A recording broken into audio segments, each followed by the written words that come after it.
No doubt, all of America could have learned something from Krista McAuliffe, the high school teacher who would have brought a lesson from space home to her classroom, indeed, to all of the nation's classrooms. Home for McAuliffe was Concord, New Hampshire.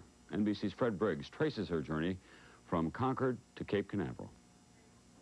Concord is a small town, capital of a small state, and while too large to be the sort of place where everybody knows everybody, they at least know of everybody. All felt they knew Krista McAuliffe. She was raised in the Boston suburb of Framingham and met her future husband, Stephen, in high school. They both attended a state college there. Then later they were married after she got her master's degree in education. They eventually moved to Concord. Krista McAuliffe was one of 11,000 who applied to be the first civilian in space. It was eventually narrowed down to 10 people who got to know each other very well. And when she was chosen... When that shuttle goes, they might be one body. But there's going to be 10 souls that I'm taking with me. She went through the rigorous, compressed training given to non-professionals. Saw her first launch last year. Couldn't quite believe it. Oh, it's beautiful! And from time to time, there were always reporters asking if she had any fear about the mission. It doesn't frighten me in the respect that they have a lot of backup systems. They don't fly the shuttle when they have something go wrong. And when it does go wrong, if something does go wrong, they do have the capacity to land it. 4, 3, 2, 1. Her students were elated this morning, then the explosion, uncertainty, and silence. They were sent home from school, needed to be sent home. I felt as if my whole body blew up inside when I saw that.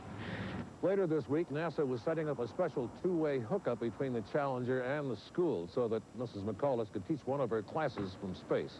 She had rehearsed for that not long ago inside the shuttle. Good morning. This is Krista McAuliffe. Late today in Concord, its people were in a kind of civic and very personal shock. It's hurting all of us around Concord. We didn't know Krista personally, but we just felt like she was part of the family. I feel so sorry for the family and for everybody in Concord. A memorial service was held tonight at St. Peter's Roman Catholic Church. She was a member there and was remembered tonight. She was a teacher. She was a teacher first and foremost, and she wanted to teach even from space. She will not be defeated. She will teach us, and she will teach us because of her ambition, because of her courage, because of her willingness to participate in our space program. Perhaps, but here and in much of the nation, it is a hard lesson. Fred Briggs, NBC News, Concord, New Hampshire.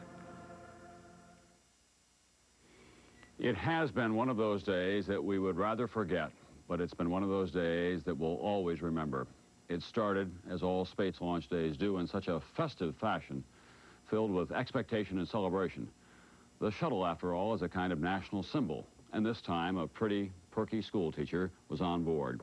Her parents, her husband, her children, her students, all looking on and cheering, awaiting another triumph of technology. And then the explosion. Something that we have all talked about but never quite believed would happen. It was a humbling, sobering experience, a common bond, a reminder of the supreme sacrifices that others make so that we may go on to new frontiers of the human experience.